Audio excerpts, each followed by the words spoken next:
No one paid much heed when they first saw it. A 13-year-old boy worked along the muddy shore of Coldwater Creek before dawn, using a borrowed spade to dig holes in the soft earth. His boots were already caked in mud by breakfast time, and his palms were raw blisters by Tuesday. By Thursday, the curious glances from neighbors began to appear. Everett Crane never offered explanations. He simply kept working. He'd loaded bundles of willow cuttings, long, supple shoots harvested from mature trees, and pressed them into the damp soil along the creek bank, spacing them carefully every few feet, dozens of them, stretching from the weathered fence post near the pasture gate all the way to the wide bend where the water slowed during summer months. Folks in Casey County, Kentucky, had witnessed their share of odd occurrences, but a youngster planting leafless shade trees along a flood-prone creek in late autumn, with winter approaching fast. That was the kind of story that circulated at the feed store. Should stories of quiet insight, patient determination, and authentic agricultural wisdom resonate with you, hit subscribe and become part of our expanding farming community, and share in the comments where in the world you're tuning in from. We'd welcome you.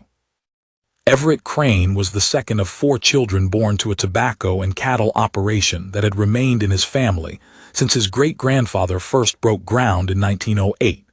His father, Dale, approached life with practical efficiency, fairness, and steady labor, never wasting a single motion.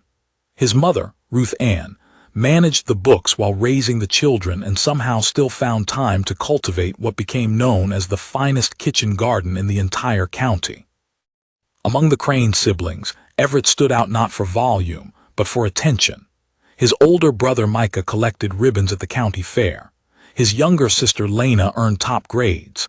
Yet Everett was the one who walked the perimeter of the fence line every Sunday morning, not because he was instructed to, but because he enjoyed noting what had shifted overnight. He was the first to notice when spring rains revealed that the south field drained more slowly than it once had. He discovered a deceased calf and traced the cause to a frayed wire 3 days before anyone else detected the problem. He rarely discussed his observations, preferring instead to observe and mentally catalog details. Planting began the October following Everett's 13th birthday. He requested his father's permission to tend the creek bank. Dale studied him intently before replying, "As long as you're not shirking your responsibilities." That brief endorsement was all the approval Everett required. He ordered willow cuttings from a conservation nursery, paying for them himself with savings earned from baling hay for the Atchison farm down the road. When the shipment arrived, neighbor Harlan Beecham leaned against the fence post and examined the bundle skeptically. "What in the world are those?" "Willows," Everett replied. "For shade, partially."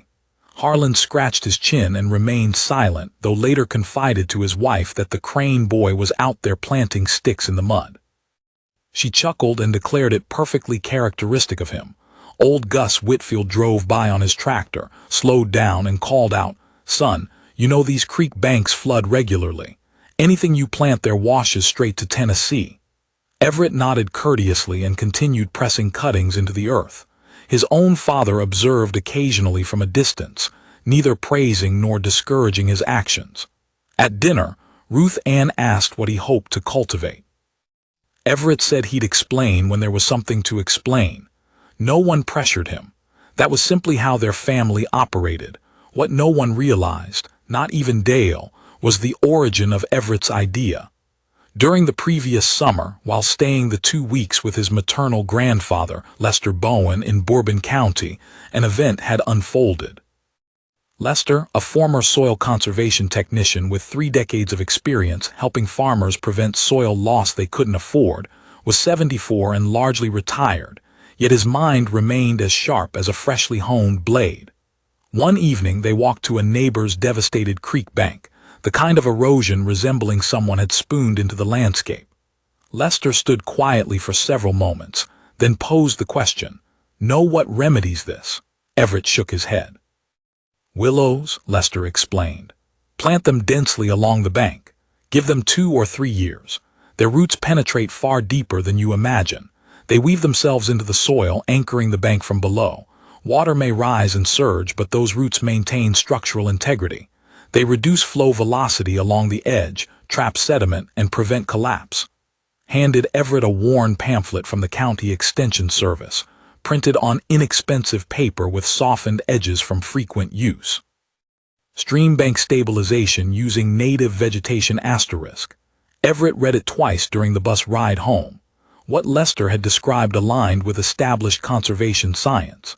Willows, especially the black willow species native to much of the American South and Midwest, represent one of nature's most effective tools for protecting stream banks. Their root systems are extensive and fibrous, colonizing moist soil rapidly. They flex under stress rather than fracture. When planted along waterways, they function like an underground mesh, binding soil against lateral water forces. Everett grasped the concept the way only a boy who spends hours walking fence lines truly does, not as abstract theory, but as something that would eventually prove vital. The first winter proved harsh on the young willows. A severe freeze in January killed several whips entirely. Later, a section of cattle found a gap in the temporary fencing Everett had constructed and trampled a dozen plantings before he discovered the damage. He repaired the barrier and substituted cuttings taken from the original stock, rooting them in buckets filled with creek water in the barn. In May, aphids devastated new growth. Everett treated what he could, but some plants perished regardless. Gus Whitfield returned in early summer, observed the struggling saplings, and shook his head. "Might as well have planted broom handles," he remarked, not unkindly. Some days Everett questioned whether Gus was correct. The frost-surviving whips were thin stems growing slowly. A prolonged summer drought left the creek shallow and weak, causing the exposed bank to crack under intense heat. 2 saplings near the curve simply withered and turned brown. He removed them and replanted with fresh cuttings, burying them deeper this time and tamping soil firmly around each stem with his boot heel. His brother Micah watched one afternoon and said, "They're just trees, brother. Rivers do what rivers do." Everett said nothing. He kept tamping. The second year brought improvement. Surviving willows developed substantial root systems. By midsummer, their presence formed a rough yet increasingly dense green line along Coldwater Creek. Their elongated leaves brushed the flowing water during high flows, yet most county residents gave the project little thought.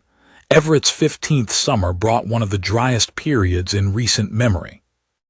Then, as if the heavens were compensating for past droughts, rain fell steadily for 11 consecutive days in October. Not a torrential downpour, but a gentle, saturating drizzle that seeped into every pore until the soil could hold no more. Old Rufus Dinkins, who farmed the bottomland 2 miles east, told Dale Crane at the co-op that the creek ran higher than it had since 1993. Dale returned home that evening and inspected his own banks. The water ran deep and swift, colored brown by sediment. Birds exhibited unusual behavior. The killdeer that nested near the creek had relocated their feeding grounds uphill 3 days earlier. Everett had noticed this shift too. He said nothing but walked the willow line twice the day before the peak flood arrived, pressing his palms against the trunks, sensing roots tighten beneath the soil like cables under tension. The county issued a flood advisory that afternoon. Dale pinned it to the barn door. The family ate supper quietly that evening, listening to rain batter the tin roof. It began Thursday night. By Friday morning, Coldwater Creek had breached its banks in 4 locations between the Whitfield property and the Atchison farm to the east. Gus Whitfield lost 60 feet of bankland in his north pasture, completely gone, leaving only a ragged new edge where his fence once stood. Topsoil vanished in brown sheets. 3 Atchison fence lines collapsed, posts and wire scattered downstream 20 yards. The dirt road separating their properties remained submerged until Saturday. Rufus Dinkins lost nearly an entire hay meadow he had spent 12 years cultivating. The soil there was dark and susceptible, easily washed away by rushing water. Standing at the remnants on Friday afternoon, Rufus said nothing for a long time, hands buried in his pockets. But on the Crane farm, Coldwater Creek stayed within its channel. Not perfectly, the water spilled onto the southern pasture's low edges, but the bank itself, The lengthy stretch where Everett had planted 2 years prior remained intact. While neighboring banks displayed raw, crumbling earth, the Crane bank revealed willow roots. Some were exposed, bent and caked in mud, but still gripping the soil. The channel had not shifted. The topsoil behind it remained largely undisturbed. The explanation matched exactly what Lester Bowen had explained on that summer evening in Bourbon County. The willow roots had woven through the bank's subsoil, forming a living network. When floodwaters rose and pushed sideways against the bank, they encountered resistance, not from rigid concrete or stone, but from a flexible, fibrous system that bent without breaking. Sediment that would have eroded away was held in place. The bank's structural integrity, reinforced by 2 years of root development, absorbed what might otherwise have caused catastrophic damage. No speech was delivered. Gus Whitfield stopped by the following Monday to assess the damage, or rather, the absence of it. He stood at the edge of the Crane bank, boots still caked with mud from his own devastated pasture. He said little. Instead, he asked Everett where he'd obtained the willows. Everett explained about the conservation nursery and jotted down the name on a scrap of paper. Gus folded the note carefully into his chest pocket. The following spring, Harlan Beecham planted a row of willows along his portion of the creek.